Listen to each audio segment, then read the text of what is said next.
नमस्कार प्रिय साथियों। बोरिस कैंपस में आपका हार्दिक स्वागत है।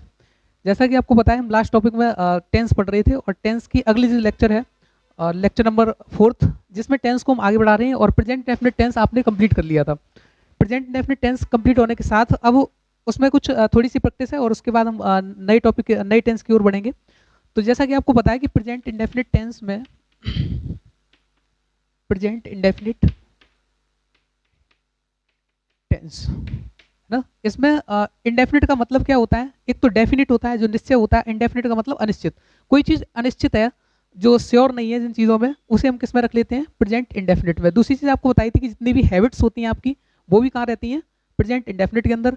जो भी आपके यूनिवर्सल ट्रूथ होते हैं वो भी कहाँ है? प्रेजेंट इंडेफिनिट टेंस के अंदर। ठीक है, तो ऐसी जो हैबिचुअल एक्शन है, ये सारी चीजें किधर रहती हैं आपकी? प्रेजेंट इंडेफिनिट की ओर रहती है। जिसमें आपने देखा था, अगर हम बात करें यूनिवर्सल ट्रूथ, यूनिवर्सल ट्रुथ, ठीक है, इसके अलावा हैबिट, हैबिट आपकी है ना, रूटीन, आप रूटीन, रूटीन और कुछ ऐसे एडवर्ब हैं जिन्हें हम इसमें प्रयोग करते हैं। जैसे एक ऑलवेज आपने सुना होगा, ऑलवेज, नेवर, ठीक है, ऑलवेज, नेवर, रेयरली, वेयरली, वेयरली, ठीक है, जनरली,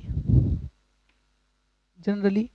तो ऐसे कुछ एडजेक्टिव्स हैं जिसे आप प्रेजेंट डेफिनेट में प्रयोग करते हैं, है ना। जैसे एक और है आपका डेली, है ना। जो भी आपके एवरीडे, कुछ ऐसे शब्द जिन्हें आप प्रेजेंट डेफिनेट में प्रयोग करते हैं, यानी जब भी आप अपनी हैबिट बताते हैं तो उनके लिए प्रयोग करते हैं, तो वो सारे एडवर्ब आपके इसी के अंदर मिलते हैं। दूसरा पॉइंट मैंने आपको बताया था कि जितने भी आपके लाइव जो चीजें होती हैं आपके सामने चल रही हैं, चाहे वो कमेंटेटरी मैच चल रहा हो आपका, ठीक है, वो भी प्रेजेंट डेफिनेट में बनता है। आपका न्यूज़पेपर, है ना, यानी लाइव, लाइव कमेंटेटरी चलती है, ठीक है। इसके अलावा आपके पास जो भी न्यूज़पेपर आता है, इंग्लिश का जो भी आप देखते होंगे, तो न्यूज़पेपर भी आपका किस टेंस में होता है? मोस्टली ज़्यादातर उसमें प्रेजेंट डेफिनिट टेंस का प्रयोग किया जाता है। ये सारी चीज़ें आपने इंडेफिनिट के अंदर समझी थी।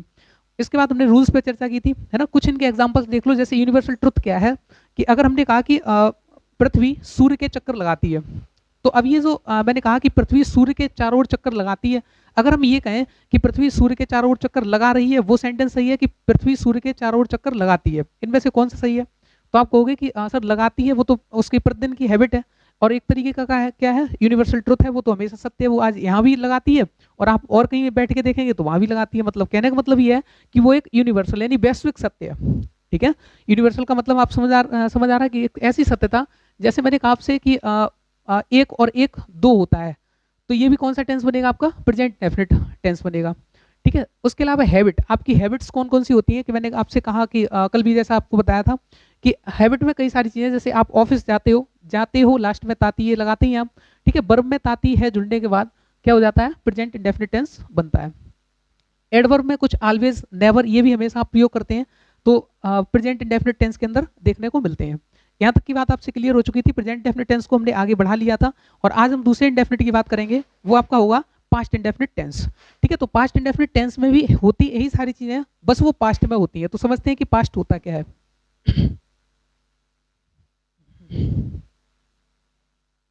चलिए, अगला टेंस जो होगा आपका, उसे हम करेंगे past indefinite tense, past indefinite tense. तो पास्ट इंडेफिनिट टेंस क्या है? तो पास्ट आपको बताया कि जो बीत गया समय वो क्या कहलाता है? पास्ट। प्रेजेंट कौन सा होता है? जो वर्तमान में अभी चल रहा है वो सब क्या है? प्रेजेंट। तो ये दोनों में अंतर आपको समझ में आ रहा होगा कि पास्ट इंडेफिनिट टेंस एक ऐसा टेंस है जिसके अंदर आप अपनी पास्ट हैबिट्स को दिखाते हैं। पास्ट हैबिट्स, जो आपकी पुरानी आदत है। अब पुरानी आदतों में क्या क्या है आपकी कि जैसे आप रात को कहानियां सुनते थे, है ना, तो ताती थे, ये तो मिलते ही आपको। तो यहाँ से देखना कि बीता हुआ समय है, ठीक है, यानी अगर कार्य कार्य समाप्त हुआ हो, ठीक है, यानी अभी तुरंत ही तुरंत कार्य समाप्त हुआ हो, तो एक टेंस होता है आपका प्रेजेंट परफेक्ट टेंस। लेकिन अगर थोड़ा उसे वक्त हो जाए, थोड़ा सा, है ना, लगभग कार्य समाप्त हुआ हो और उससे कितना टाइम हो गया हो, तो लगभग 30 मिनट लगभग हो गई हो, तो उसके बाद वो कार्य किस में चला जाता है?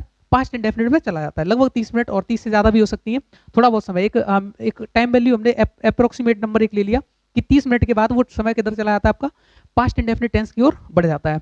तो वैसे तो अगर अभी थोड़ी देर पहले हुआ है तो वो प्रेजेंट में है, लेकिन थोड़ा सा वक्त से हो गया तो वो पास्ट टेंस पास्ट इंडेफिनिट की ओर बढ़ जाता है। यहाँ तक बात आपको समझ में आ गई होगी। तो उसके अलावा और क्या पहचान है, तो आपने इसमें देखा होगा ता था, ती थी। अगर कोई क्रिया है, यानी कोई भी क्रिया लिखी हुई है और उसमें आपने क्या जोड़ दिया लास्ट में, ता था, ती थी, है ना, और ते थे। जब इस तरीके का आपने जैसे ही इसमें शब्द जोड़ दिए तो वो कौन सा टेंस बन जाएगा आपका, पास्ट इंडेफिनिट टेंस बनेगा। दूसरा एक और एग्जांपल है, अगर क्रिया के साथ, है ना, क्रिया के अंत में आप या, ई और ए ऐसे शब्द लगा देते हैं, जैसे मैंने उसे पैसे दिए, तो इसमें भी कौन सा दिए या ई ए, इनमें से कोई शब्द आ रहा है अगर क्रिया के बाद, देना में क्या जोड़ा आपने, ए, तो वैसे ही कौन सा टेंस हो गया, पास्ट इंडेफिनिट टेंस हो गया। Very good. आगे देखो, अगली अगर हम बात करें तो इसमें एक शब्द आता है आपका यस्टरडे। ठीक है, अगर सेंटेंस में यस्टरडे लिखा हो, लास्ट शब्द आपको मिल जाए। अब लास्ट में क्या क्या हो सकता है, तो लास्ट डे हो सकता है, वो लास्ट मंथ हो सकता है ना, और लास्ट ईयर हो सकता है। तो ऐसे करके जब लास्ट शब्द लगाओ उसके साथ कोई सा भी ऐसा वर्ड जुड़ा हुआ है तो भी वो किस में आएगा, पास्ट टेंस में आएगा, है ना। इसके अलावा अन्य अगर हम बात करें, लास्ट, या फिर आपसे पूछे आफ्टर, ठीक है, जैसे हमने कहा 3 मंथ आफ्टर, यानी पहले, पहले तो नहीं, आप इसमें बिफोर करिए, बिफोर, है ना, बाद की बातें होती हैं क्योंकि बीती हुई हैं। ठीक है, बिफोर आगे, बिफोर के बाद कुछ भी लिखा हुआ है कि बिफोर द डे, है ना, बिफोर 5 डे, या फिर बिफोर 5 मंथ, इस तरीके से 5 मंथ बाद, या फिर ऐसे करके जब भी आए बिफोर शब्द एक आएगा आपका, है ना। और इसके अलावा आप ले लेंगे, लास्ट आप ले चुके हैं, ठीक है, तो इस तरीके से बिफोर के बाद कोई मंथ, डे या फिर ईयर लिखा हुआ है तो ये शब्द लगा लीजिए। उसके अलावा एक अगो शब्द, है ना, एगो, तो ये शब्द जब आपको दिखाई पड़े तो वो कौन सा आप टेंस ले लेंगे, पास्ट इंडेफिनिट टेंस ले लेते हैं। ये बात आपको यहाँ तक समझ में आ गई होगी। अब इनके हम जरा रूल्स पे बात कर लेते हैं कि इसमें क्या क्या होता है। तो इसकी हेल्पिंग वर्ब समझिए, यहाँ तक तो दिख रहा है आपको, बहुत अच्छी बात है। अगर कोई डाउट या कुछ भी दिक्कत होती है, मैं आपसे कह देता हूँ कि आप कमेंट बॉक्स में टाइप कर दिया करो और हम सारे कमेंट को इकट्ठा कर एक लाइव डिस्कशन, एक वीडियो लेके आते हैं और इसमें आप सारे जो भी आपके डाउट होते हैं वो क्लियर किए जाते हैं। तो यहाँ पर अगर हम बात करें हेल्पिंग वर्ब की, तो हेल्पिंग वर्ब आप अब इसमें देखो एक चीज़ होती है कि वर्ब की जैसे सेकंड फॉर्म आपने देखा था, पास्ट इंडेफिनिट में हम फर्स्ट फॉर्म लेते हैं, ठीक है, तो हम डू की एक सेकंड फॉर्म बनाते हैं पास्ट इंडेफिनिट के सिंपल सेंटेंस के लिए। ठीक है, तो इसकी हेल्पिंग वर्ब बनती है आपकी डिड। ठीक है, और मेन वर्ब में क्या होता है, तो मेन वर्ब की आपको फर्स्ट फॉर्म देनी है। ठीक है, तो फर्स्ट फॉर्म ऑफ वर्ब, ठीक है, वर्ब की आपको क्या लेनी है, फर्स्ट फॉर्म। ठीक है, तो इतना कंटेंट आपको समझ में आ गया होगा कि यानी पास्ट इंडेफिनिट टेंस होता है आपकी पास्ट हैबिट्स को इंडिकेट करता है, कार्य समाप्त हुआ हो और लगभग उसको 30 मिनट हो चुकी हो तो वो आप पास्ट इंडेफिनिट में धकेल दीजिए। उसके अलावा क्रिया के साथ ता था, ती थी, ते थे, अगर ये जोड़े मिल जाए आपको सेंटेंस में तो भी वो क्या होता है, पास्ट इंडेफिनिट टेंस होता है। अगला मैंने आपको कहा क्रिया के साथ अगर या ई ए, ध्यान से समझ लेना, इन चीज़ों में थोड़ा सा डाउट रहेगा, लेकिन या ई ए अगर है तब तो वो पास्ट इंडेफिनिट है, और इसके साथ था और जुड़ जाएगा अगर, तो वो पास्ट परफेक्ट हो जाएगा। ठीक है, अगला है यस्टरडे, सेंटेंस में आ जाए, लास्ट आ जाए, लास्ट डे हो, मंथ हो, ईयर हो, या फिर बिफोर शब्द आपको मिल जाए या अगो मिल जाए, या इसके अलावा आपको एक और शब्द आपको दिख जाए वुड और यूज्ड टू, इन शब्दों का भी हम प्रयोग कहाँ कर लेते हैं, तो पास्ट इंडेफिनिट के अंदर कर लेते हैं। और मोस्टली आपको ये ध्यान रखना है यस्टरडे को, ज़्यादातर जब सेंटेंस आप बताने वाले होते हो तो उसमें यस्टरडे सेंटेंस में लगाना जरूरी होता है, जिससे आपको पता चलता है कि ये प्रेजेंट पास्ट इंडेफिनिट का है। अगर आप यस्टरडे नहीं लगा रहे हो तो वो सेंटेंस किस में चला जाएगा, प्रेजेंट इंडेफिनिट में चला जाता है। ठीक है, तो यहाँ तक चीज़ें क्लियर हो गई होगी, फटाफट इसको नोट करिए और इसके एग्जाम्पल देखिए।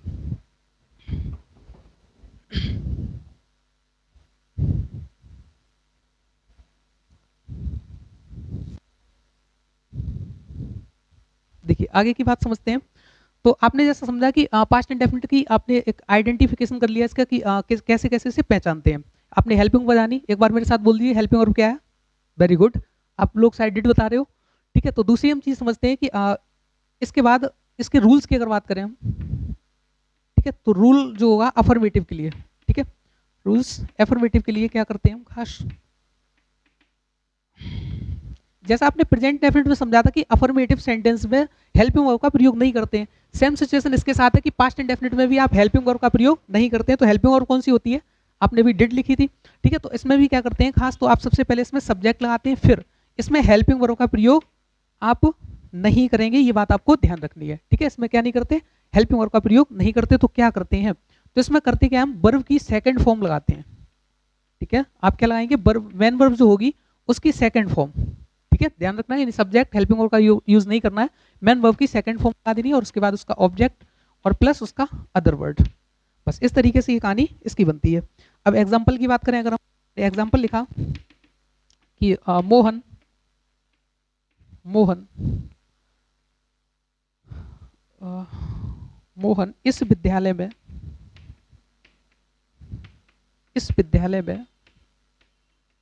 पढ़ता, आपको पता है पढ़ना के साथ हमने ता जोड़ा और ता के साथ क्या जोड़ना पड़ेगा, था। तो मोहन इस विद्यालय में पढ़ता था, ठीक है। तो ये आपने पीछे देखा इसमें कि क्रिया के साथ ता था जुड़ा हुआ है, तो पास्ट इंडेफिनिट का है, और पास्ट इंडेफिनिट का है तो अफर्मेटिव का है, क्योंकि इसमें नहीं का प्रयोग नहीं किया गया ना कोई क्वेश्चन वर्ड है, तो अफर्मेटिव है, तो इसमें रूल्स आप ये लगाएंगे। तो इसमें पढ़ता कौन है, तो आप आंसर करेंगे सर मोहन, तो मोहन इसका सब्जेक्ट हो गया, तो आप लिखेंगे कि मोहन, और फिर उसके बाद हेल्पिंग वर्ब का प्रयोग नहीं करना, नहीं तो आप डेड लगा के बैठे, ऐसा तो नहीं होगा, ठीक है। तो आप क्या करेंगे, मेन वर्ब की सेकंड फॉर्म, तो पढ़ना की रीड की सेकंड फॉर्म क्या होती है, तो आप कहेंगे रेड, ठीक है। तो अब देखो एक शब्द होता है आपका रीड और एक होता है स्टडी, रीड और स्टडी, दोनों में अंतर क्या है, तो रीड का मतलब होता है पढ़ना, किसी चीज को पढ़ना, जैसे आप न्यूज़पेपर पढ़ रहे हैं, आप बुक पढ़ रहे हैं, तब आप नोवेल पढ़ रहे हैं, तो आप रीड लगा सकते हो। लेकिन केवल अध्ययन करने की बात हो तो वहां पर एक अच्छा सा वर्ड होता है अध्ययन, स्टडी, ठीक है। तो मोस्टली आप क्या प्रयोग करें, स्टडी कर लें, ठीक है। तो अध्ययन का मतलब ये हो गया कि आप अच्छी तरीके से किसी रेगुलरिटी, किसी पूरी क्रिया को दर्शा रहे हैं, जबकि ये उसकी छोटी यूनिट है रीड, ठीक है। तो यहाँ पर हम प्रयोग स्टडी करना अच्छा होगा, तो हम लिख लेंगे कि मोहन स्टडीड, और वर्ब की सेकंड फॉर्म करनी है, तो इसलिए आपको स्टडी की सेकंड फॉर्म लानी होगी, स्टडी की सेकंड फॉर्म स्टडीड। तो मोहन स्टडीड इन, इस विद्यालय की, तो this school, in this school, और फुल स्टॉप। इस तरीके से आपका ये सेंटेंस बनता है, और इसमें ये भी कोई चक्कर नहीं, केवल एक हेल्पिंग वर्ब है, तो आपको सिंगुलर प्लूरल दोनों के साथ ही वही प्रयोग करनी है, कौन सी, डिड, ठीक है। तो आगे की बात करते हैं, ये वाला एक एग्जांपल हो गया। दूसरा देखिए,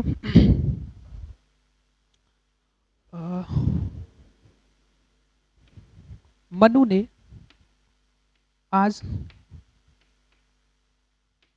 ने आज किताब पढ़ी, ठीक है। अब देखो इसको, यहाँ पर लिखा हुआ है कि मनु ने आज किताब पढ़ी, तो पढ़ी, पढ़ना में ई जुड़ा है, और या ई अभी लिखा था आपने, या ई आएंगे तब भी वो टेंस कौन सा होगा, सर पास्ट इंडेफिनिट टेंस होगा।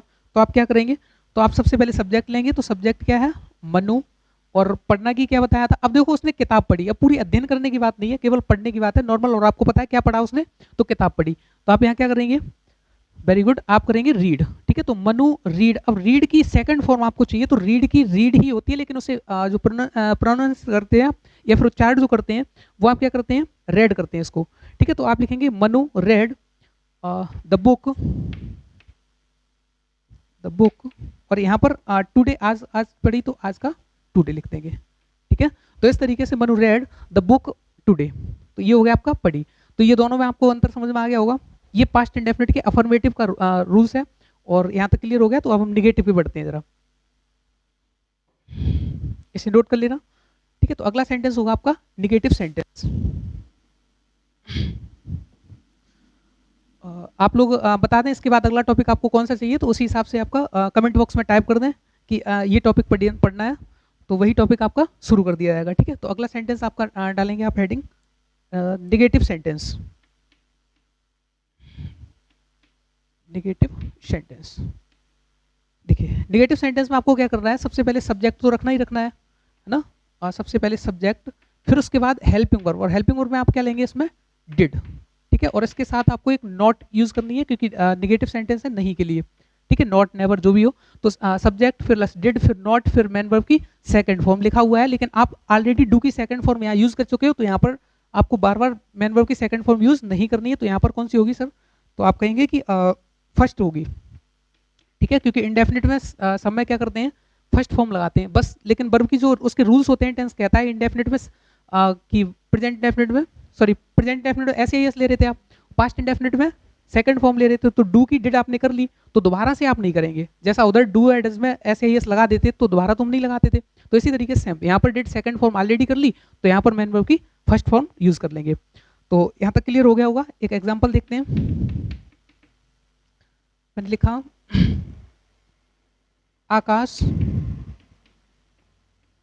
आकाश और महेश, आकाश और महेश छत पर पतंग नहीं उड़ाते थे, नहीं उड़ाते थे। हमने लिखा कि आकाश और महेश, है ना, ये पुरानी बात कर दी मैंने कि आकाश और महेश छत पर पतंग नहीं उड़ाते थे, बाकी के सब उड़ाते थे, है ना। तो ये पुरानी उसकी आदत होगी। तो आप कैसे बनाएंगे, इसमें सब्जेक्ट कौन कौन उड़ाता था भाई, तो दो सब्जेक्ट आपको इसमें दे रखे हैं, यानी एक तो आकाश है, ठीक है, तो आपने लिखा आकाश एंड, ठीक है, और कौन था, महेश, ठीक है, दोनों की बात करेगी। उड़ाना क्या होती है, फ्लाई। अब देखो यहाँ पर सबसे पहले आपने सब्जेक्ट लिख लिया, सब्जेक्ट के बाद उसने बताया डिड, तो आप इसमें डिड का प्रयोग करिए।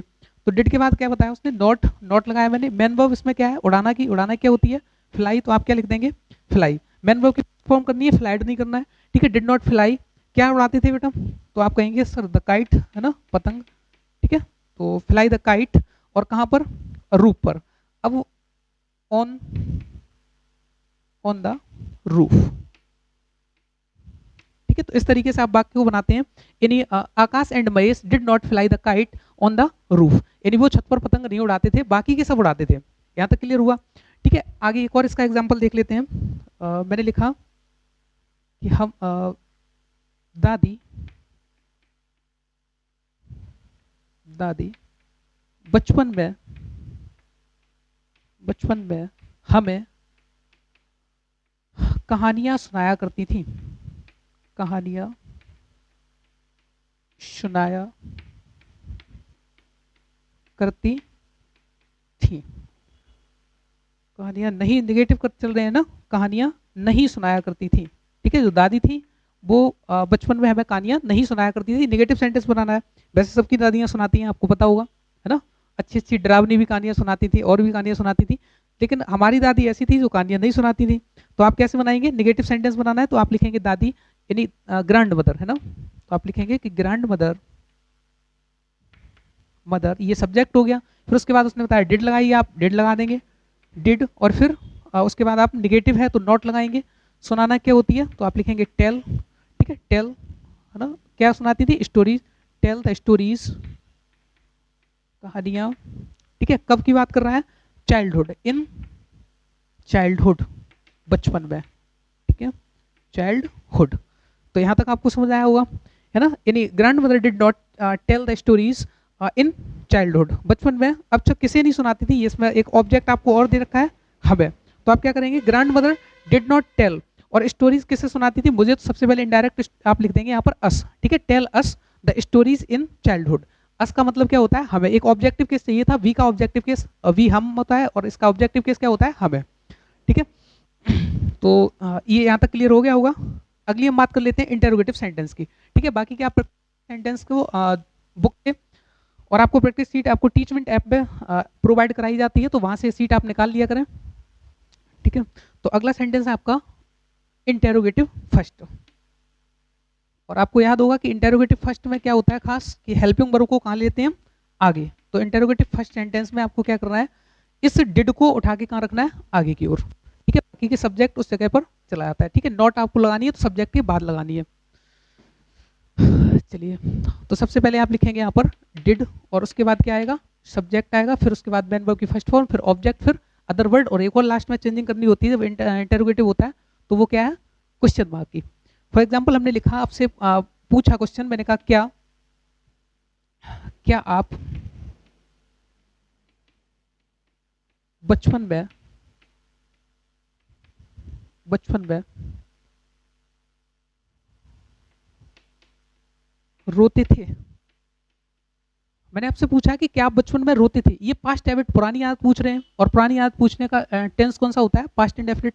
तो आप सबसे पहले क्या लगाया, तो इसका मतलब सबसे पहले आप क्या लगाएंगे, डिड का प्रयोग करेंगे। तो सबसे पहले हमने लिखा डिड, डिड, और उसके बाद क्या लिखेंगे आप, सब्जेक्ट, आपका मतलब यू, ठीक है, डिड यू।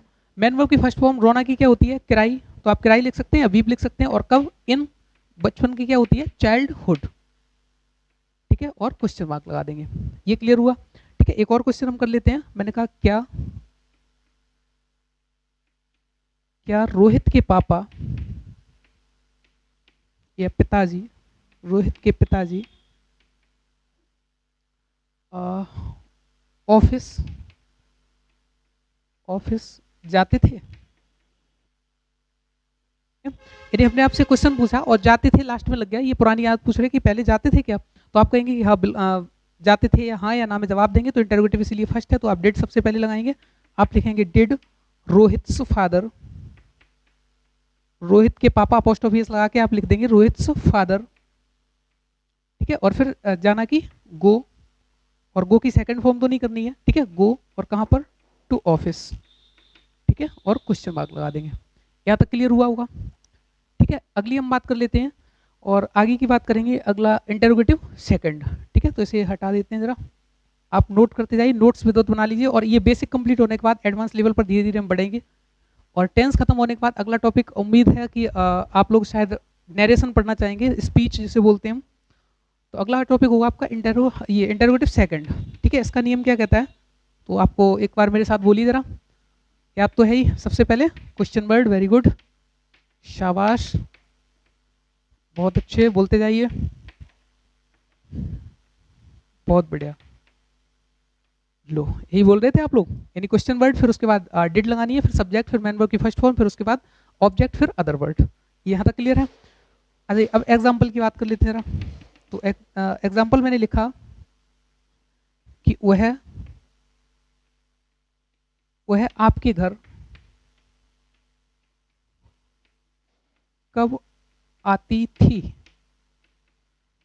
है ना। एक छोटा सा क्वेश्चन पूछा आपने कि वह आपके घर कब आती थी। ये पुरानी बात पूछ ली आपने, और पुरानी बात पूछी है तो इसका मतलब क्या हुआ कि पास्ट इंडेफिनिट टेंस है। तो सबसे पहले क्वेश्चन वर्ड इसमें ऐसा कौन सा शब्द लग रहा है जिससे क्वेश्चन बन रहा है। तो आपको पता है कि आप कहेंगे सर मुझे तो ये वाला कब से पता चल रहा है, ये क्वेश्चन पूछ रहा है। और कब हमेशा क्या क्वेश्चन पूछता है, तो टाइमिंग का क्वेश्चन पूछता है, कि आपसे टाइम पूछता है किसी चीज का, कि टाइम क्या है। तो सबसे पहले आप लिखेंगे कब की स्पेलिंग, तो क्या होती है, वेरी गुड, वैन। फिर उसके बाद आपको डिड लेनी है, आप लिखेंगे वैन डिड। और सब्जेक्ट कौन है, आने का काम कौन करता है, वो है कि आपके, तो वो है।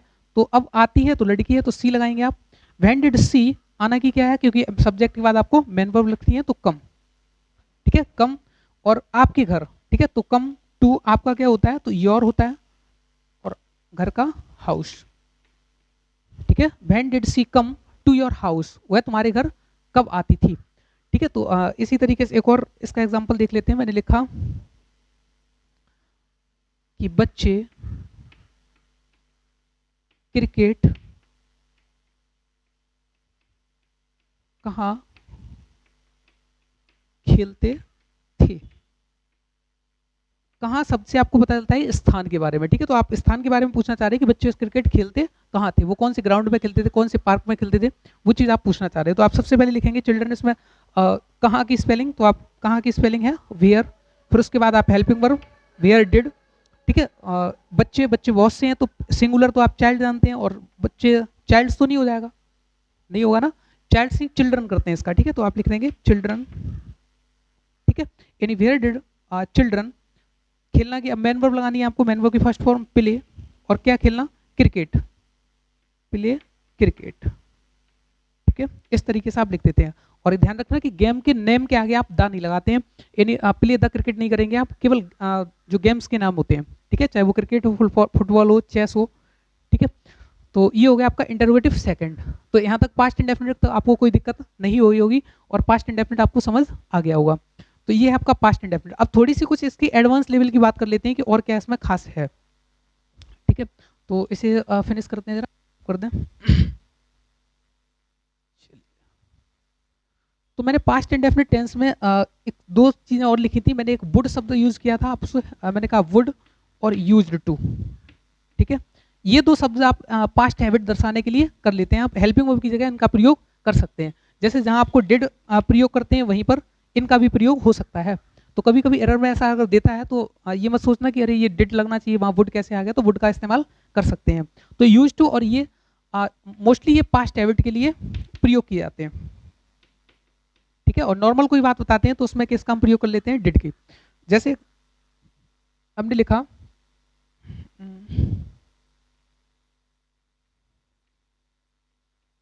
दादी हमें कहानियां सुनाया करती थी, करती थी, है ना। अब इस सेंटेंस को जरा देखना कि दादी हमें कहानियां सुनाया करती थी, ये पास्ट हैबिट है। तो आप चाहे सेंटेंस को डिड से बनाएं, आपकी मर्जी है, आप यूज टू से बनाएं, ये भी सही है, कोई गलत नहीं है, और वुड वुड से बना है। बस खास बात ये ध्यान रखना है आपको कि ये सेंटेंस करना कैसे है। तो अब देखो, अगर वुड और यूज टू प्रयोग कर रहे हैं तो फिर मेन वर्ब की हमेशा कौन सी फॉर्म लगेगी, वर्ब की फर्स्ट फॉर्म। कौन सी लगाएंगे आप, फर्स्ट फॉर्म। और सिंपल सेंटेंस है तो आपको पता है उसमें एक नियम दिखाया था कि आप डिड का प्रयोग नहीं करते हो, तो डिड का प्रयोग नहीं कर रहे तो हम किसका प्रयोग कर रहे हैं, वुड या यूज टू का प्रयोग कर सकते हैं। लेकिन साथ में क्या नहीं लगाना, आप क्या नहीं लगाना है, वर्ब की सेकंड फॉर्म नहीं, तो आप क्या लगाएंगे, वर्ब की फर्स्ट फॉर्म। तो जैसा आप लिखेंगे इसमें कि ग्रैंड मदर, ग्रैंड मदर। अब इस सेंटेंस को देखो कितने करने के तरीके हैं। ग्रैंड मदर, आप क्या कर रहे हैं, वुड का प्रयोग कर रहे हैं, ठीक है। तो हमने लिखा grandmother would tell us stories, tell us stories, आप ऐसा लिख सकते हैं सेंटेंस को, है ना। वुड को हटाया, हमने यूज टू का प्रयोग करना चाहा तो हम ऐसे इसी सेंटेंस को ऐसे ही बना सकते हैं कि ग्रैंड मदर यूज्ड टू और इसके बाद टेल अस स्टोरीज, ठीक है। इस तरीके से आप बना सकते हैं। तीसरा, आप डिड का प्रयोग करके नहीं बनाएंगे क्योंकि डिड का प्रयोग हम पास्ट इंडेफिनिट के सिंपल में नहीं करते हैं। तो आप क्या करेंगे, इसको लिखेंगे ग्रैंड मदर और आप नियम लगाएंगे वो वर्ब की सेकंड फॉर्म वाला, ठीक है। तो आप लिखेंगे ग्रैंड मदर, यूज टू की जगह पे आप कर सकते हैं टेल की सेकंड फॉर्म क्या होती है, टोल्ड अस, और क्या लिख देंगे, स्टोरीज। तो ये बात आपको समझ में आ गई होगी। इस सेंटेंस को तीन तरीके से, ये तीनों ही सही है, लेकिन ये कहो कि डिड के साथ डिड यूज करके कि टेल लगा दें तो ये तरीका सही नहीं है। तो ये यहाँ तक बात आपको समझ में आ गई होगी, कोई दिक्कत नहीं हुई होगी, ठीक है। तो आगे की हम लेते हैं जरा, तो कुछ सेंटेंस में प्रैक्टिस कर लेते हैं, उसके बाद हम इस सेंटेंस को समाप्त करते हैं, ठीक है।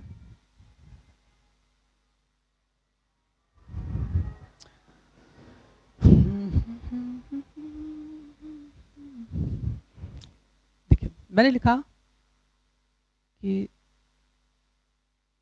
वह बाजार से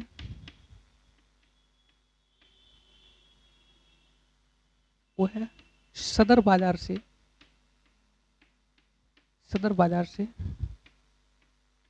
कपड़े लाता था। यहाँ पर हमने लिखा कि वह सदर बाजार से कपड़े लाता था, इसका मतलब ये हो गया कि वो सदर से लाता था, अब तो पता नहीं कहाँ से ला रहा है। प्रेजेंट टाइम में तो नहीं लाता वहां से, लेकिन पास्ट में लाता था, पहले की बात कर रहे हैं। तो ये बात समझ में आ गई होगी। तो ये पास्ट इंडेफिनिट का टेंस है, और पास्ट इंडेफिनिट का तो कैसे बनाएंगे आप, वेरी गुड, आप लोग बोल रहे हो सभी। तो यहाँ पर हमने लिखा ही, और लाना की क्या होती है, कोई भी चीज लाना, ठीक है। एक तो कैरी शब्द आप प्रयोग करते हैं और एक ब्रिंग करते हैं, ठीक है। तो ब्रिंग का मतलब लाना होता है और कैरी का भी, और लाना का मतलब यहाँ पर खरीदना भी है कि वह खरीदता था, ठीक है। तो आप क्या कर सकते हैं, ही, आप बिल्कुल हूबहू अर्थ पर तो नहीं जाते, चीजों को समझने की कोशिश करते हैं, ठीक है। तो ही कैरीड, ठीक है, ही कैरीड, वह लाता था, क्योंकि वर्ब की सेकंड, क्योंकि आप जानते हैं कि ये पास्ट इंडेफिनिट का सिंपल सेंटेंस है। तो आपने लिखा कि ही कैरीड द क्लॉथ्स, और कहां से, बाजार से, तो फ्रॉम लगाएंगे आप, फ्रॉम, ठीक है, सदर बाजार, ठीक है। वह सदर बाजार से कपड़े लाता था। इसी तरीके से अगला सेंटेंस हमने लिखा, मैंने लिखा कि रजत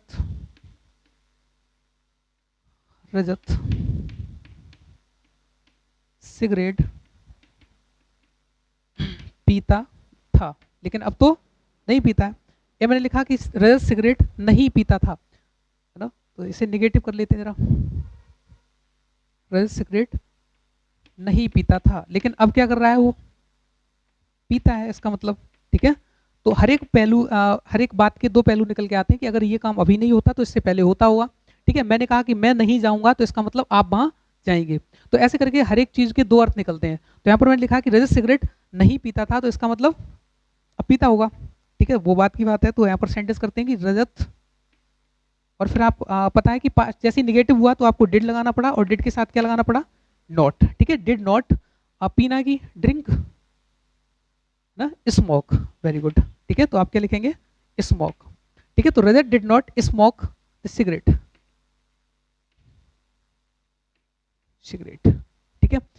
इस तरीके से ये सेंटेंस आप करना सीखते हैं, ठीक है। तो और इसकी प्रैक्टिस हम एक प्रैक्टिस सेशन के अंदर करेंगे, ठीक है। तो इस चीज़ को ध्यान रखना है आपको। इनमें कोई अगर दिक्कत होती है तो आप कमेंट कर सकते हैं कि ये सेंटेंस समझ नहीं आया या कोई दिक्कत आ रही है।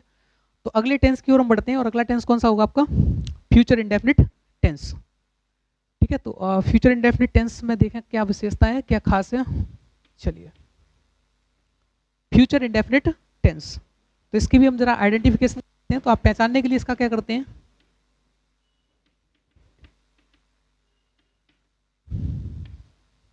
देखिए इसको पहचानने के लिए फ्यूचर इंडेफिनिट, फ्यूचर का मतलब ही होता है कि आने वाले कोई टाइम में और कोई काम होगा, ठीक है, लेकिन उसकी संभावना रहती है कि किसी तरीके से हो भी सकता है और नहीं भी हो सकता। मैंने कहा कल मैं पढ़ाऊंगा लेकिन किसी कारणवश नहीं पढ़ा पाया, तो आप समझ लेंगे कि हाँ कि ये हो भी सकता है और नहीं भी हो सकता है, तो पॉसिबिलिटीज हैं, ठीक है। तो इस चीज़ को समझने के लिए हम क्या करते हैं, तो इसमें कोई काम यानी आने वाले समय में होने की बात कही जाती है ना, तो किसी किसी क्रिया के क्रिया के होने की संभावना दिखाई जाती है, ठीक है, संभावना दर्शाते हैं, दर्शाते हैं, ठीक है। उसके अलावा ये संभावना दर्शाने के लिए कीवर्ड कुछ होते हैं, जैसे आप कोई क्रिया लिखी होती है, ठीक है, क्रिया में आप क्या जोड़ते हैं, गा गी गे, है ना, या फिर क्रिया में क्या जोड़ते हैं, ता होगा, ती होगी, ठीक है, और ते होंगे, इस तरीके के वर्ड लगाते हैं। या फिर क्रिया के बाद सीधा गा गी गे, जैसे मैंने कहा कि वह जाएगा, तो जाना में हमने क्या जोड़ा, गा। मैंने कहा वह जाता होगा, तो क्रिया में क्या जोड़ा, ता होगा। तो ऐसे करके आप ये पहचानने की कोशिश करते हो। दूसरा पॉइंट, इसमें आपको एक वर्ड दिया जाता है, जैसे उसमें यस्टरडे दिया जाता है, इसमें क्या होता है, टुमारो, ठीक है, इसका मतलब क्या होता है, आने वाले कल के लिए, आने वाला कल, ठीक है। तो आने वाले कल के लिए आप टुमारो इसमें प्रयोग करते हो, जबकि पास्ट इंडेफिनिट हमने एक शब्द देखा था यस्टरडे, ठीक है। तो इस चीज़ का ध्यान रखना है आपको। तो और इसकी हेल्पिंग वर्ब क्या होती है, तो इसकी हेल्पिंग वर्ब की हम बात कर लेते हैं और उसके बाद मेन वर्ब की, ठीक है। तो इसमें हेल्पिंग वर्ब जो है वो होती है एक तो विल और दूसरी होती है सेल, ठीक है। तो आपको ध्यान रखना है फर्स्ट पर्सन के साथ आपको क्या यूज करना है, फर्स्ट पर्सन के साथ, या फिर मैं कहना चाहूँ यहाँ पर फर्स्ट पर्सन को हम आई और वी से डिनोट करते हैं, तो आई और वी के साथ आप सेल का प्रयोग करते हैं, बाकी के सबके साथ क्या करना है, बिल का प्रयोग, ठीक है। मेन वर्ब में क्या करना है, तो वर्ब की फर्स्ट फॉर्म लगानी है आपको, ठीक है, वर्ब की फर्स्ट फॉर्म, फर्स्ट फॉर्म। तो ये होता है उसका कॉन्सेप्ट, यानी आइडेंटिफिकेशन है कि किसी क्रिया को आने वाले समय में होने की संभावना दर्शाते हैं हम, तो वो फ्यूचर इंडेफिनिट टेंस के अंदर रखी जाती है। इसी तरीके क्रिया में अगर गा गी गे लगा हुआ है, जैसे मान लीजिए कि हमने कहा कि वह जाएगा, वह खाएगा, है ना, तो इस तरीके से खाने में क्या जोड़ दिया आपने, गा गी गे। या फिर हम कह सकते हैं कि क्रिया में हमने कहा कि ता होगा, ती होगी, ये जोड़ देते हैं, जैसे मैंने कहा कि वह विद्यालय जाता होगा, ठीक है, एक संभावना दिखा रहे हैं, ठीक है। तो ऐसे करके ता होगा, ती होगे जुड़े होंगे, तब भी वो क्या होगा, फ्यूचर इंडेफिनिट टेंस। ऐसे सेंटेंस में आने वाले कल के लिए हम टुमारो का प्रयोग करते हैं, ठीक है। और इसके अलावा बिल या सेल, ठीक है, इनका प्रयोग कर लेते हैं। बाकी के कुछ और होते हैं, जैसे मैंने कहा नेक्स्ट ना, नेक्स्ट डे हो या ईयर हो, ऐसे वर्ड भी आपको मिले, या फिर मंथ हो, तो वो भी सेंटेंस क्या किस में होता है, फ्यूचर इंडेफिनिट के अंदर, के आने वाले समय में, है ना। उसके अलावा हम कह सकते हैं कि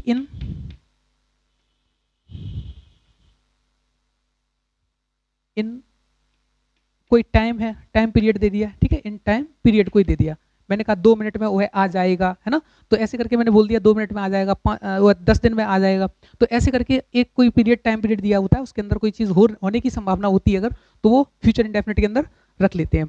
तो इसकी हेल्पिंग वर्ब क्या होती है, तो आपने बताया कि बिल और सेल होती है, और सेल का प्रयोग हम आई और वी यानी फर्स्ट पर्सन के साथ करते हैं, बाकी सबके साथ बचा हुआ थर्ड पर्सन, सेकंड पर्सन, इनके साथ हम बिल का प्रयोग करते हैं। अगला मेन वर्ब में, इसमें वर्ब की हम फर्स्ट फॉर्म देखते हैं, ठीक है। तो रूल्स आपको पता होगा, अब हम केवल एग्जांपल करेंगे और आप रूल्स मेरे साथ बताएंगे, ठीक है। तो इसे हटा दें जरा, नोट कर लिया होगा आपने, वीडियो को रोक कर और से आराम से नोट कर लिया करें, ठीक है, नोट डाउन करते रहिए। चलिए पहले अफर्मेटिव सेंटेंस को समझते हैं जरा। तो क्या रूल लिखाना जरूरी है, आपको तो पता है सब, एक बार लास्ट बार इसमें लिखा देते हैं।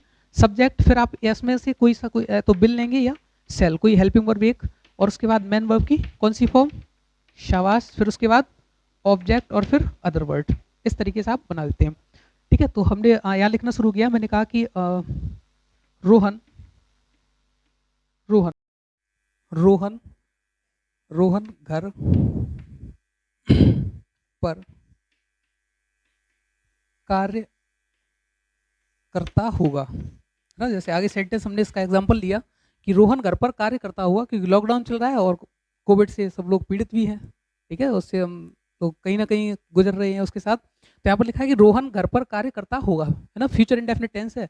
और आपने जैसे ही देखा होगा कि इधर लास्ट में क्या लिखा हुआ है, करता होगा, है ना। तो हमने बताया था क्रिया के साथ अगर क्या जुड़ जाए, होगा शब्द जुड़ रहा है, तो ऐसी कंडीशन में आप फ्यूचर इंडेफिनिट टेंस लेते हैं। तो आप बनाएंगे सबसे पहले सब्जेक्ट, सब्जेक्ट में कौन है, तो आपने कहा सर रोहित है, तो अपने सॉरी रोहन है, रोहन लिया। फिर उसके बाद बिल या सेल में से एक, तो आपको बताया था कि सेल जो है वो आईवी के साथ आप यूज करना है, तो आप बिल लेंगे। तो यहाँ पर लिखा मैंने रोहित विल, है ना। और कार्य करना की क्या होती है, तो डू, है ना, डू और क्या करना, कार्य। तो कार्य क्या लगाओगे, डू वर्क, है ना, और कहाँ पर, घर पर, है ना, तो एट होम, ठीक है, घर पर कार्य करता होगा। तो इसका मतलब ये होगा कि Rohan will do work at home, है ना। जैसे मिल भी रहा है, घर से कार्य कर रहे हैं लोग, वर्क फ्रॉम होम मिल रहा है वो इसका मतलब, अच्छा वर्क फ्रॉम होम क्यों लग रहा है, वर्क एट होम, दोनों में अंतर क्या है, इसका मतलब ये घर पर कार्य करना और वहां है घर से कार्य करना, यानी दोनों में अंतर ये है बेटा, समझ लीजिए यहाँ पर।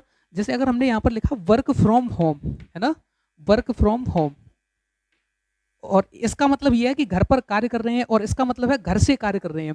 यानी आप किसी कंपनी में काम करते थे, वहां पर कोविड जैसे ही लगा, लॉकडाउन लगा, तो आपको घर भेज दिया गया और ये कहा गया कि अब आप घर से कार्य करेंगे। यानी ऑफिस का काम कहाँ से होगा, घर से। और जैसे ही घर से काम करने के बाद कहाँ पहुंचेगा, ऑफिस पहुंचेगा। तो बात वही घर से अलग होने की, तो यहाँ पर फ्रॉम लगा रहे हैं, जबकि ये इसका मतलब क्या है कि घर पर कार्य करेगा, वो घर पर बैठकर घर का ही काम कर रहा है। तो ऐसी कंडीशन में क्या होगा, वर्क एट होम। तो दोनों में अंतर समझिए। आजकल देखा भी है, सारी कंपनीज जितनी भी हैं वो आपको वर्क फ्रॉम होम दे रही हैं, ठीक है। और आप कह सकते हैं, और आप क्या कर रहे हैं, स्टडी एट होम, है ना, घर पर पढ़ाई कर रहे हैं। घर से पढ़ाई करते तो क्या मतलब होता है उसका, work sorry study from home करते फिर, ठीक है। तो ये क्लियर हो गया यहाँ तक, ठीक है। ऐसा ही एक और एग्जाम्पल हम लेते हैं। मान लीजिए मैंने लिखा कि हम आज क्रिकेट खेलेंगे। हमने लिखा कि हम आज क्रिकेट खेलेंगे, ना। तो आप कैसे बनाएंगे इसे, तो आप लिखेंगे सबसे पहले सब्जेक्ट, सब्जेक्ट में वी है, वी के साथ विल या सेल, वेरी गुड, आप बता रहे हैं सेल, तो हमने सेल लगाया। तो वी सेल, खेलना की आप लगाएंगे प्ले, और क्या खेलेंगे आप, क्रिकेट खेलेंगे, आपने ऑब्जेक्ट यहाँ पर इसका लिख दिया, ठीक है। तो इस तरीके से ये सेंटेंस आपके बनते हैं। ये हो गया आपका अफर्मेटिव सेंटेंस, यहाँ तक कोई तकलीफ नहीं होनी चाहिए। और कोई समस्या है तो आप पता ही है सारी चीज़ें, आप कमेंट बॉक्स में टाइप करते रहिएगा, ठीक है। चलिए, ये हो गया अफर्मेटिव सेंटेंस। अगला सेंटेंस हम देखते हैं, और अगला सेंटेंस होगा आपका निगेटिव सेंटेंस, है ना, निगेटिव सेंटेंस। निगेटिव सेंटेंस में आपको क्या होता है, आपको पता है कि निगेटिव वर्ड्स को ज़्यादा आते हैं, और निगेटिव वर्ड को हमेशा हेल्पिंग वर्ब के बाद ही होना चाहिए, और मेन वर्ब से पहले होना चाहिए। तो कहाँ पर केवल नॉट आपको यूज करनी है, केवल इस जगह पर। तो ध्यान रखना, नियम वही रहेगा, सब्जेक्ट फिर विल या सेल, और इनके बाद आपको क्या देना है, यहाँ पर एक नॉट यूज करना है, ठीक है। नॉट शब्द आप यूज करना है, बाकी के मेन वर्ब की फर्स्ट फॉर्म, फिर ऑब्जेक्ट, फिर अदर वर्ड।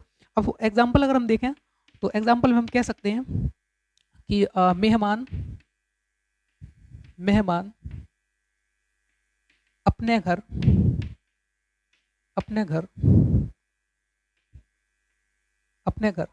नहीं जाएंगे, ना। आपने एक सेंटेंस लिखा कि मेहमान अपने घर नहीं जाएंगे, ठीक है। तो इस तरीके से अब जब सेंटेंस आप बनाएंगे इसका, तो देखा जैसे आपने कि निगेटिव है, सर निगेटिव है, तो इसका मतलब क्या है कि आप निगेटिव रूल्स लगाएंगे। रूल्स में सबसे पहले सब्जेक्ट, तो सब्जेक्ट में क्या है, मेहमान, मेहमान को क्या बोलते हैं आप, गेस्ट, ठीक है। तो आपने लिखा कि गेस्ट, और फिर उसके बाद बिल या सेल, तो आप कहेंगे सर बिल लेंगे क्योंकि आईवी के साथ सेल है, तो यहाँ पर आप लगा लिया आपने विल, ठीक है। तो गेस्ट विल, और उसके बाद नॉट लगाया आपने, और फिर जाना की क्या है कि गो, और कहाँ पर, अपने घर, है ना, गो टू हिज। अच्छा, हिज क्यों लगाते हैं आप, तो गेस्ट जो है इसके हिसाब से अपने की स्पेलिंग अलग अलग होती है। जैसे मैं का अपना क्या होता है, माई होता है, उसी तरीके से कोई और अदर पर्सन है, थर्ड पर्सन है, तो उसका अपना क्या होगा, हिज होगा। कोई लड़की है, उसका अपना क्या होता है, हर होता है। ये इसका पोजीशन केस होता है, ठीक है। तो गो टू हिज हाउस, ठीक है, वो अपने घर नहीं जाएंगे। इसी तरीके से हमने अगला सेंटेंस लिखा, हमने लिखा कि मैं इस कार्य को समाप्त नहीं करूंगा, मैं इस कार्य को समाप्त नहीं करूंगा। इस तरीके से हमने एक निगेटिव सेंटेंस बोला, ठीक है, मैं इस कार्य को समाप्त नहीं करूंगा।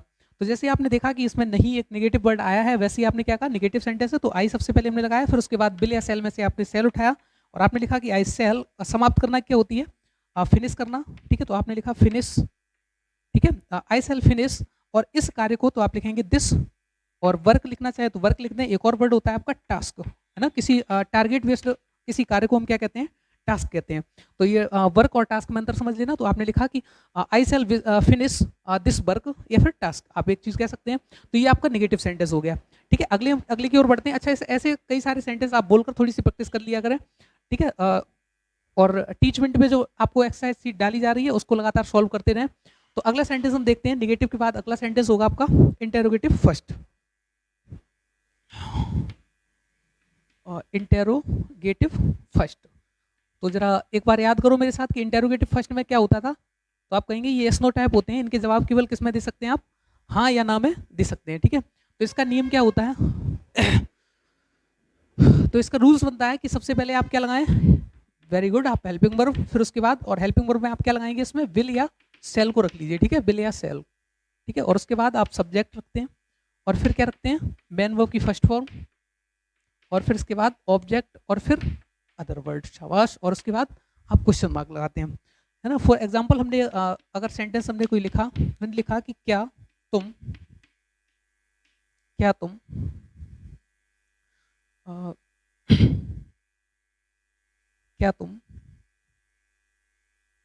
चुनाव में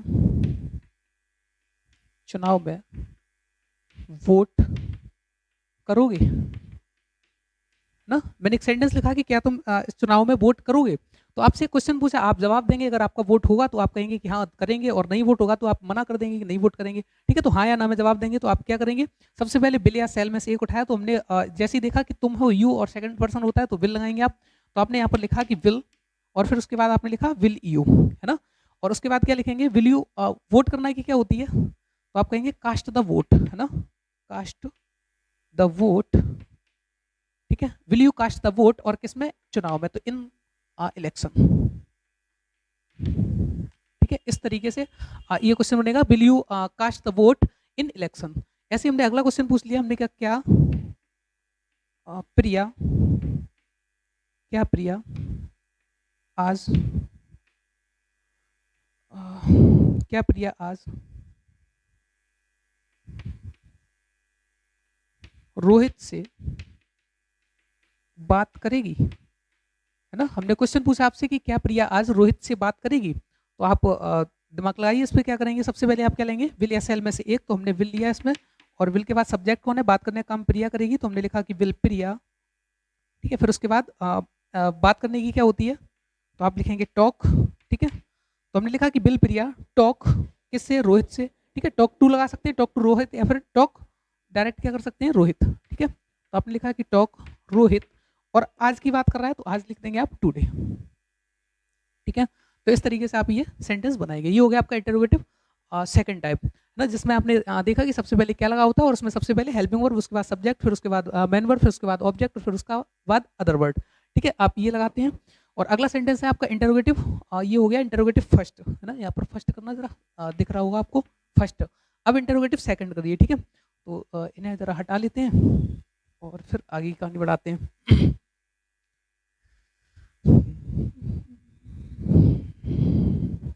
तो अगला सेंटेंस होगा आपका इंटरोगेटिव सेकंड टाइप, है ना। तो इसमें क्या करना होता है, जरा नियम बोलिए मेरे साथ। तो सबसे पहले वेरी गुड क्वेश्चन वर्ड, फिर उसके बाद विल या सेल यानी हेल्पिंग वर्ब आप लगाते हैं, और फिर इसके बाद क्या लगाते हैं आप, सब्जेक्ट, शाबाश। फिर उसके बाद मेन वर्ब की फर्स्ट फॉर्म, फिर उसके बाद ऑब्जेक्ट, और फिर अदर वर्ड, वेरी गुड, और एक क्वेश्चन मार्क, है ना। इस तरीके से आप इसे बनाते हैं। अब देखिए जरा इसका एग्जाम्पल। तो हमने एग्जाम्पल में लिखा, हमने लिखा कि आप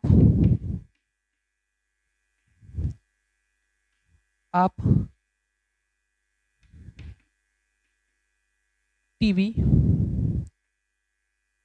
कब देखते हैं, सॉरी,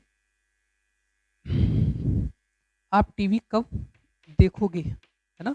आपको फ्यूचर बनाना था, है ना। तो आप टीवी कब देखोगे, एक समय पूछा गया कि आपको देखने का टाइम कब है। तो हम सबसे पहले क्वेश्चन वर्ड बनाएंगे व्हेन, फिर उसके बाद आपने विल या सेल में से एक, तो विल लगाएंगे आप, व्हेन विल, और आपकी स्पेलिंग यू, फिर उसके बाद क्या रखना है आपको, तो आप कब देखेंगे, देखना की क्या होती है, एक तो देखो सी होता है और एक होता है वॉच, दोनों में अंतर क्या है समझिए जरा। वॉच किसी ऐसी सीन को देखना जो जिसमें लगातार सीन बदलती हो, कोई स्थान ना बदलता हो, है ना। ऐसे ही आपने, और सी क्या होता है कि वो चीज़ें बदलती रहती हैं तो उसे सी बोलते हैं। तो वॉच किसी भी टीवी या मूवी को देखने के लिए आप वॉच का प्रयोग करते हैं, तो यहाँ पर क्या लिखेंगे, वॉच। तो व्हेन विल यू वॉच, है ना, और क्या लिख देंगे आप, टीवी या टेलीविजन। ठीक है, इस तरीके से क्वेश्चन हो जाएगा। इंटरोगेटिव सेकंड का एक और एग्जांपल देख लेते हैं हम। और मैंने लिखा कि मोहन मोहन कार किसके लिए खरीदेगा। हमने लिखा कि मोहन कार किसके लिए खरीदेगा। ठीक है, तो सबसे पहले इसमें क्वेश्चन वर्ड कहाँ पर है, तो आपने देखा कि किसके लिए, है ना, तो आप लिखेंगे होम। ठीक है, होम किसके लिए आप प्रयोग कर रहे हैं, तो फॉर होम लगा सकते हैं आप यहाँ पर। तो आगे फॉर होम चाहे लास्ट में फॉर लगा लेंगे, तो आप लिखेंगे होम विल मोहन, है ना, विल के बाद आपने सब्जेक्ट लगा लिया, होम विल मोहन खरीदना की परचेज आपने लगाई कि परचेज द कार, है ना, परचेज कार। और इसके बाद क्या लगा देंगे आप, फॉर, या फॉर को उठा के आप कहाँ रख दीजिए, आगे इसके। ठीक है, फॉर होम लगा सकते हैं या फिर फॉर को लास्ट में कर दीजिए आप, प्रीपोजिशन है जिसके लिए कार खरीदना है, तो के लिए कि आप एक प्रीपोजिशन देंगे के लिए। ठीक है, तो इतनी बात आपको समझ में आ गई होगी। तो ये आपका इंडेफिनिट वाला पोर्शन जो था, प्रेजेंट इंडेफिनिट, पास्ट इंडेफिनिट और फ्यूचर इंडेफिनिट, ये खत्म हो गया। अगले वीडियो में आपको जो मिलेगा वो कंटिन्यूस टेंस मिलेंगे। कंटिन्यूस फॉर्म में जितने भी टेंस होते हैं आपके तीन चार जो बनेंगे अलग अलग एस्पेक्ट में, ठीक है, उनको फिनिश करेंगे आप, 3 सेंटेंस लगभग, है ना। तो यहाँ तक आपको समझ में आ गया होगा, ठीक है, उम्मीद करता हूँ। और इसी तरीके से वीडियो को देखते रहिए, घर पर अध्ययन करिए और स्वस्थ रहिए और सुरक्षित रहिए। Thank you.